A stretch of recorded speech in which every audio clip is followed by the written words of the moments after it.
ఏపీలో తల్లికి వందనం స్కీమ్ కింద అమౌంట్ అయితే ఇవాళైతే రిలీజ్ అయిపోయింది. సో పేమెంట్ స్టేటస్ ఏ విధంగా చెక్ చేసుకోవాలో ఈ వీడియోలో ఎక్స్ప్లెయిన్ చేస్తాను.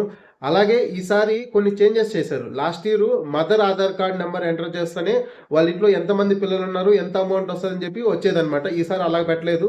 సో స్టాటస్లో ఏం చేశారంటే చైల్డ్ అంటే మీ పిల్లల ఆధార్ నెంబర్ ఎంటర్ చేయాలి, లేదా ఎన్రోల్మెంట్ ఐడిని అయితే ఎంటర్ చేయాలి పేమెంట్ స్టేటస్ చెక్ చేసుకోవాలంటే. సో ఇది మనమిత్ర యాప్ ద్వారా చెక్ చేసుకోవచ్చు. అదొకటే ఉంది. సో ఆ యాప్లో స్టెప్ వైజ్గా ఏ విధంగా పేమెంట్ స్టేటస్ చెక్ చేసుకోవాలో క్లియర్గా ఎక్స్ప్లెయిన్ చేస్తాను. మీరు వీడియోని చివరి దాకా చూసి మీ మొబైల్లోనే చెక్ చేసుకోండి. అలాగే ఈ వీడియోకి అయితే ఖచ్చితంగా లైక్ చేయండి. అలాగే మన ఛానల్ అయితే సబ్స్క్రైబ్ చేసుకోండి. ఫస్ట్ అయితే మీరు వాట్సాప్లో మనమిత్ర నెంబర్ని ఓపెన్ చేయండి.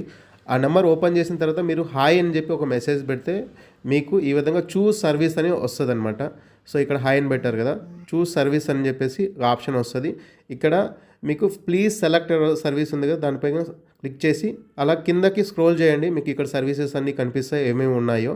అలాగా కిందకి వెళ్ళాలి. ఇది లాస్ట్లో వస్తుంది తల్లికి వందనం స్కీమ్. ఇక్కడ పరివాహన సర్వీస్ ఉందా, ఇంకా కిందకి వెళ్ళండి. సో ఇక్కడ తల్లికి వందనం అనేది కనిపిస్తుంది కదా, దీనిపైన అయితే ట్యాప్ చేయండి. ట్యాప్ చేస్తే సో ఇక్కడ మీకు చూడండి తల్లికి వందనం 2026 సంబంధించిన స్టాటస్ అయితే రిలీజ్ చేసింది గవర్నమెంట్ ఈరోజే.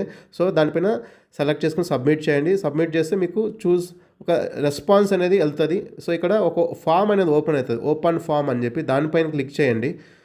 సో ఆ ఫామ్ పైన క్లిక్ చేస్తే మీకు ఇక్కడ 2 కనిపిస్తాయి, enrolment ID, child Aadhaar card number. ప్రీవియస్గా అయితే మదర్ ఆధార్ కార్డ్ నెంబర్ కొడితే వాళ్ళ ఇంట్లో ఎంతమంది పిల్లలకు వస్తుందో తెలిసిపోతుంది. ఇప్పుడు చైల్డ్ ఆధార్ నెంబర్ అయితే ఎంటర్ చేయాలి. సో ఎన్రోల్మెంట్ ఐడి ఉంటే ఎన్రోల్మెంట్ ఐడి చేయండి, లేదంటే మీ పిల్లల ఆధార్ కార్డ్ నెంబర్ ఉంటుంది కదా, అదైతే ఖచ్చితంగా ఇక్కడ ఎంటర్ చేయాలి.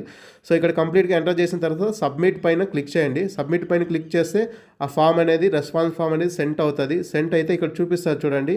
సో మీరు ఆ చైల్డ్ ఎవరైతే పిల్లలు మీరు ఎంటర్ చేస్తారో వాళ్ళ ఆధార్ కార్డ్ నెంబరు, వాళ్ళు ఎలిజిబుల్లా కాదా, వాళ్ళకి ఎంత అమౌంట్ పడుతుంది అని చెప్పి క్లియర్గా అయితే మెసేజ్ అయితే చూపిస్తుంది. మీకు ఎంతమంది పిల్లలు ఉంటే అన్నిసార్లు మీరు ఆధార్ నెంబర్ అనేది ఎంటర్ చేస్తే వాట్సాప్లోనే తెలుసుకోవచ్చు. ఆ నెంబర్ ఏంటో చెప్తాను చూడండి. సో ఈ నెంబర్ ఖచ్చితంగా ఇది మనమిత్ర గవర్నమెంట్ వాట్సాప్ నెంబరు. మీ వాట్సాప్లో అయితే సేవ్ చేసి పెట్టుకోండి.